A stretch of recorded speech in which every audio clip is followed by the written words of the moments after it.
Hello, my name is Dr. Michael Mack. I'm one of the residents here at the University of Calgary, here to explain to you Vitreoretinal Training A, the non-dominant hand, anti-tremor training level 1.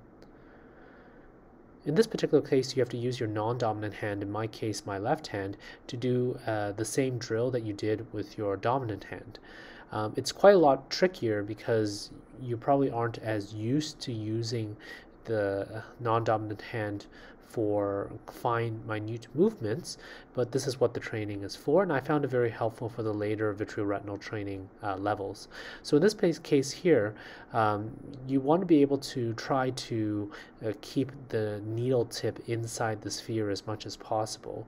What I like to think about is where the shadow of my tip is compared to the shadow of the ball below it. So that way it helps to actually give me a little bit more depth appreciation on whether or not my needle is too far inside the sphere and then going past the tip. So other things to think about is to try to keep your movements as slow as possible, and also making sure that you're not too jerky with your movements and following the trajectory of the sphere, and that way you won't slip out as much. So let's take a look at that one more time, and in this particular case, again, notice how slow I am in regards to my left hand movements.